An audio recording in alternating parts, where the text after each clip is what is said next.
In 43 years commanding the War Academy of Thoros Prime, I have watched the galaxy's strongest warriors crumble. The mathematics of attrition here are cruel. 347 species enter. Barely 62 graduate. The rest break, body and spirit. So, when command assigned a human to my facility, I laughed. To a veteran of Catheri's acid storms, humans are soft, fragile biologic accidents from Earth, a Class 3 environment. Class 3 is one step above a leisure colony. They have rain, we have plasma storms. It felt like a bureaucratic joke. But assumptions in warfare are often the prelude to disaster. Lieutenant Kira Torres arrived early, small and unarmored, telling my second-in-command, Thoril, that she wanted to get this party started.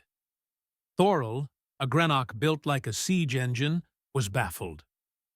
I watched from above as she stood in the scarred courtyard, reading the memorial wall of the fallen.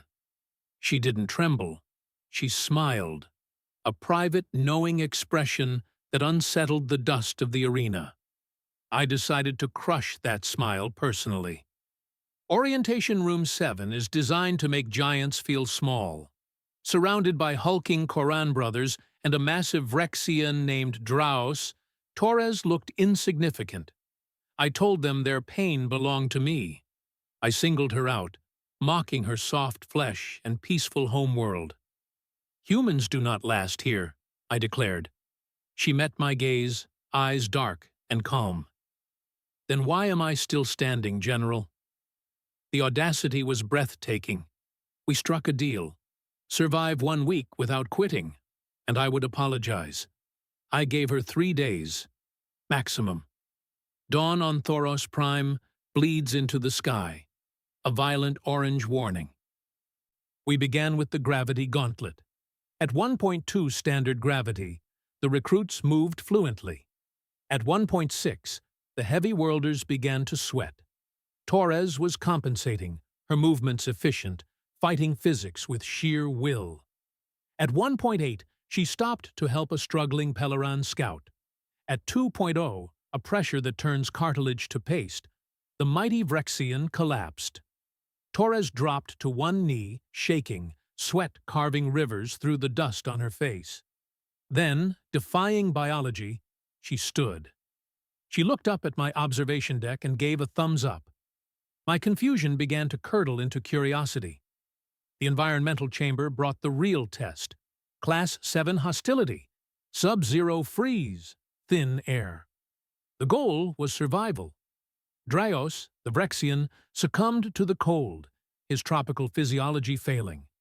Protocol dictated we extract him. Torres ignored protocol. She backtracked, opened her own suit's thermal regulator, inviting death, and shared her heat with him.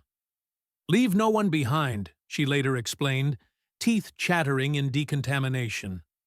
When I demanded to know how a Class 3 native survived conditions that felled an apex predator, she laughed. Earth isn't Class 3, General. It's a death world with excellent marketing.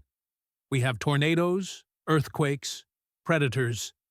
We don't just survive hostile environments, we thrive in them. It was a paradigm shift. The universe is full of wolves, but sometimes the sheep are just wolves in polite clothing. The week ended with the strategic combat simulation. Urban warfare.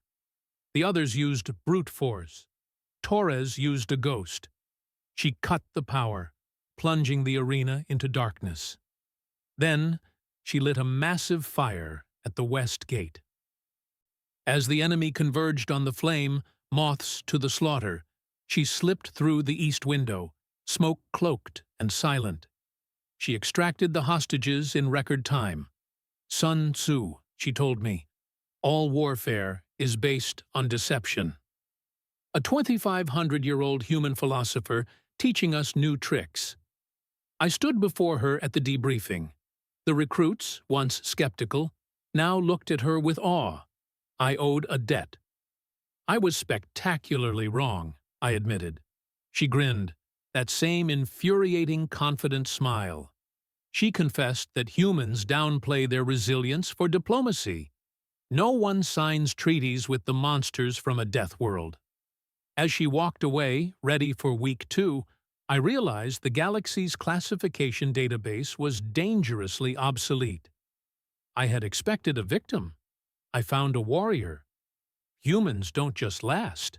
They excel in the chaos. And as the sun set on Thoros Prime, I knew the hardest lesson wasn't for the recruits. It was for me.